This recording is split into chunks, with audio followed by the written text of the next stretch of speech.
The latest developments on the coronavirus emergency. LA County health officials are encouraging everyone to skip going to the grocery store this week in an effort to prevent the spread of the virus at a critical time. Meanwhile, British Prime Minister Boris Johnson has been moved to intensive care after his coronavirus symptoms worsened. Some faint glimmers of hope in the pandemic sent stocks surging. The Dow shot up over 1,600 points. And the U.S. has surpassed the 10,000 mark in the number of deaths caused by COVID-19. Here in Southern California, take a look at the astronomical increase in cases since we began tracking them about a month ago. There are now more than 6,300 cases and 147 deaths in LA County. Orange County now has 882 cases. And just minutes ago, Riverside County jumped up to 946. San Bernardino and Ventura counties, nearly 600 cases combined. We have live team coverage on today's developments. We begin with Eyewitness News reporter Annabelle Munoz. Annabelle? Hi, Ellen. Well, this could be a crucial week to continue to flatten that curve and make sure that hospitals are able to manage the load of patients. We'll get to that in just a second.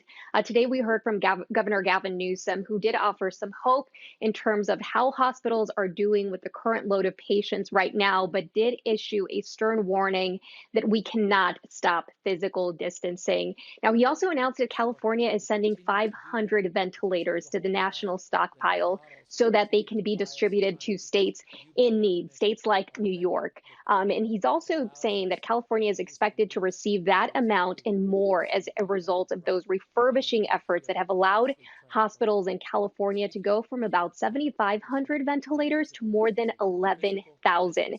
Now, he delivered his remarks from the Sleep Train Arena, which will provide 400 beds for patients who are discharged from emergency departments. This is one of more than a dozen sites the state is working on to expand bed capacity, again stressing Californians must also do their part. If we continue to do that, we continue to hold the line, then these models will continue to buy us time because you, by definition, are bending the curve. If you have enough supplies in your home, this would be the week to skip shopping altogether. If you can arrange for pharmacies and groceries, medications and groceries to be delivered, this would be the week to put that in place.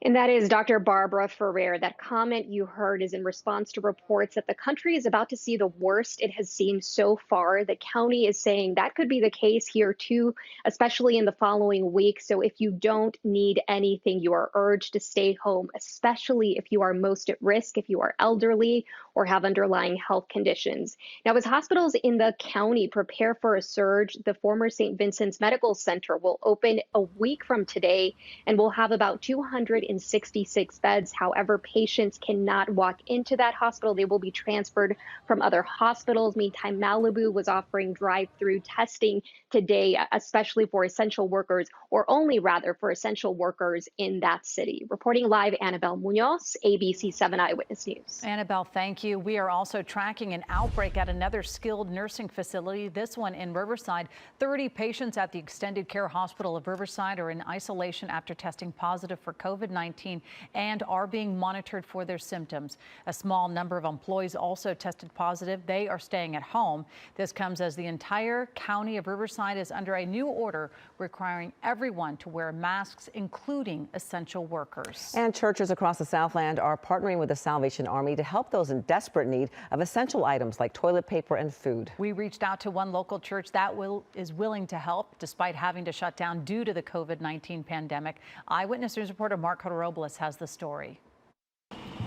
Despite church doors being closed across Southern California, it doesn't mean they're unable to serve the community. Faith Church in West Covina is among the most recent to respond to an urgent call from the Salvation Army asking for donations of toilet paper and other essential goods.